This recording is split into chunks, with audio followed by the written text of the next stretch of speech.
What kind of common attacks have you seen women face? Most women are assaulted by people they know, right? And that is a nationwide statistic. I would not be shocked if it was a worldwide statistic. It probably is.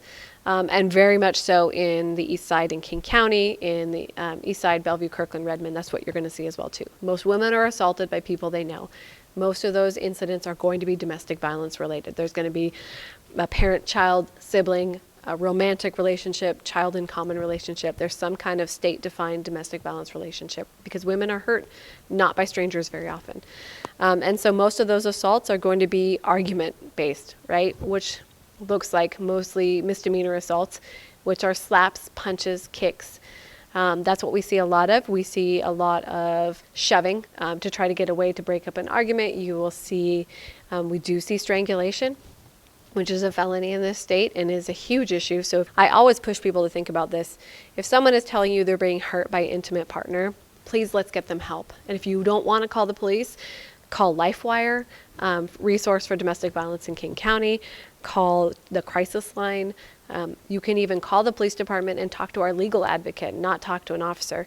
I would prefer you talk to an officer because offenders for domestic violence will often escalate in violence, and I want them held responsible in the criminal justice system. What other resources would you recommend if a person is getting harassed? And that's the question I was asked. Oh, I'm getting harassed, I'm facing harassment. So I don't know what spectrum this person's in, and I don't want to call police. So I know you mentioned a couple of resources. What else? Anything else you want to add on specifically? There's some really, it really depends on what the harassment is too. So we talked about harassment sometimes if you wear hijab. And so you will sometimes see people being harassed for something like that. And I would say CARE Washington has a resource for tracking those types of harassments. You can call the police too. I mean, obviously, I work for the police department. My first response is going to be call us for those types of things. But some people are not comfortable with the uniformed officers. So if it is a hate crime, I know that CARE Washington tracks those. I know that there's the crisis line to get resources. For domestic violence and intimate partner violence, there's LifeWire. The King County Sexual Assault Resource Center is an amazing resource for people who are being harassed that way. They have some great website as well too. The court system, so the King County Courts has some good resources on their website.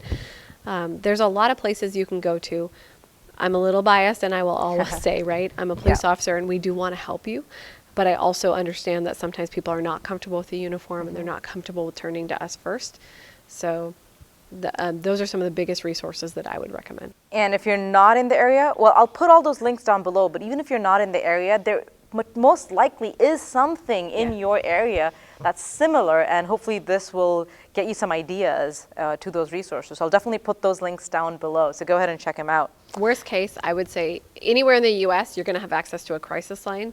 Crisis line 211 is a great place to start working through a phone tree of resources. Oh, so anybody can dial 211 and in the U.S. and they'll have... I believe so. I know, I'm pretty sure it's all 50 states. So if you're calling your local crisis line, they're going to push you through to, they have the best resources for your region and they're broken down by where you live, work, and play. So there we go. Check it out.